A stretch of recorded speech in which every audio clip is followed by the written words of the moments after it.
Lab diagnosis of diarrhea.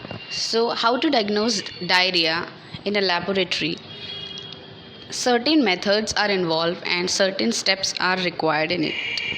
Firstly, what is diarrhea? Basically, diarrhea is defined as the increase in the frequency, fluidity, or vowel of movements related to your usual habitat of an individual. So, basically, when you go, or maybe a passage of 3 or more motions a day can lead you to diarrhea, which is a very hazardous disease. So, how to collect sample? What are the basic measures to collecting the samples to diagnose a disease? Basic sample collection includes first, which is stool, and then rectal swab. These are the two important sample collecting methods.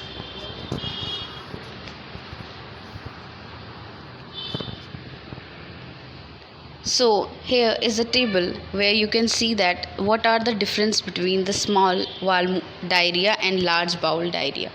So as you can see here, the large volumes of feces and normal or increased frequency, flatulence, mucus, melena, hemogeusia, weight loss, tinnitus, vomiting, and maybe pain sometimes are the factors that can lead you to small bowel diarrhea and larger bowel diarrhea. So how the transportation work?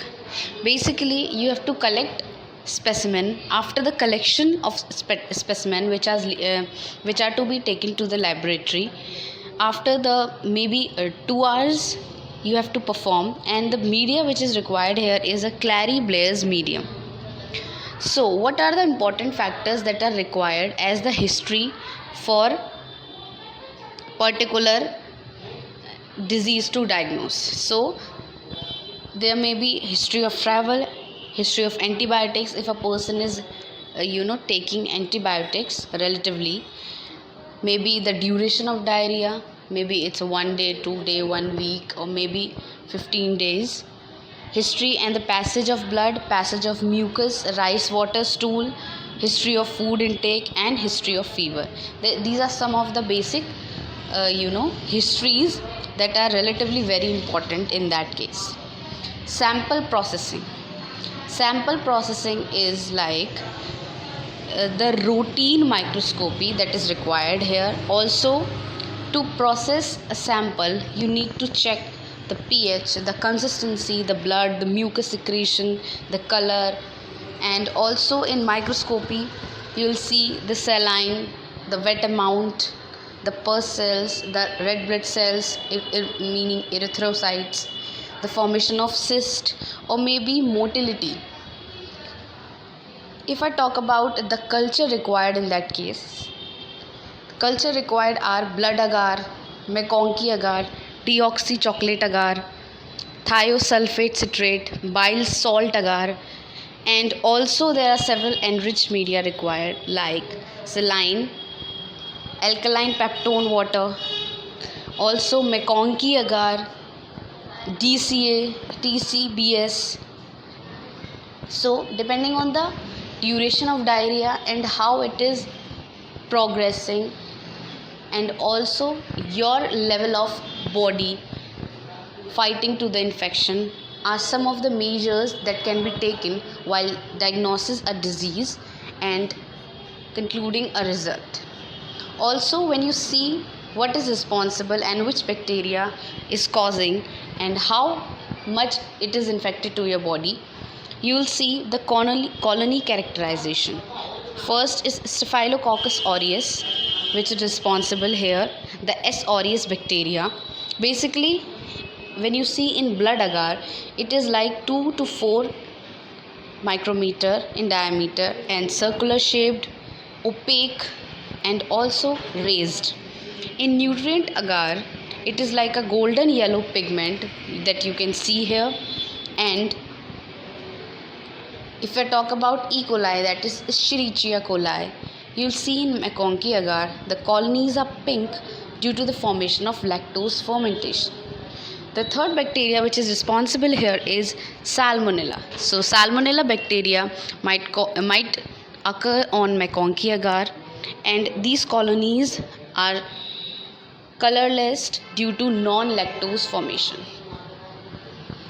If I talk about Vibrio, so here Vibrio might occur in MacConkey agar, and colonies are, most of them are yellow in color.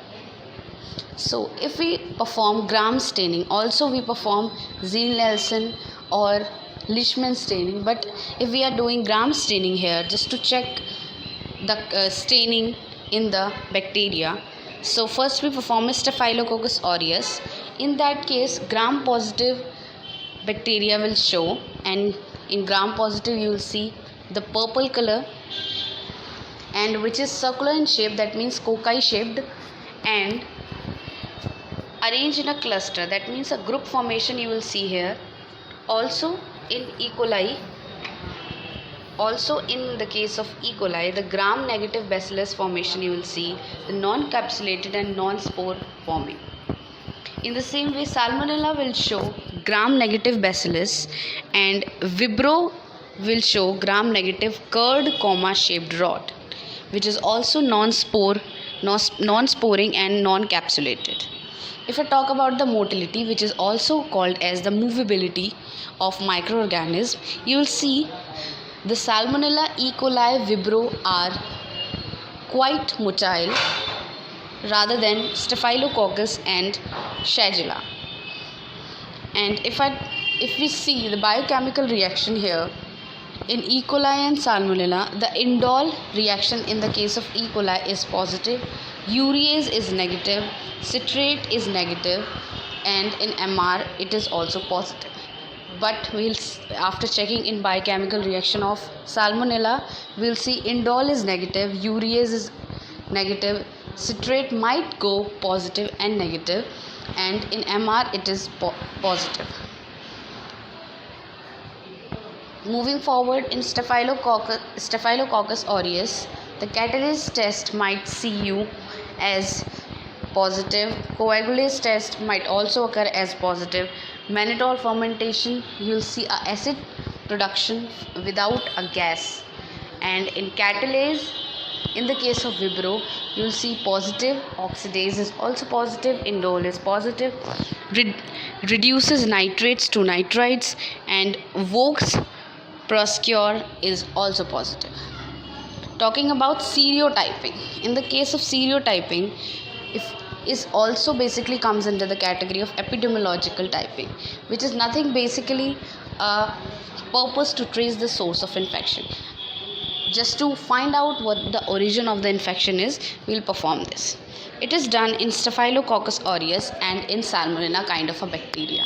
So these two bacteria are drastically involved and responsible for a particular type of a diagnosis. So thank you. This is Ayushi Sharma, Assistant Professor Microbiology.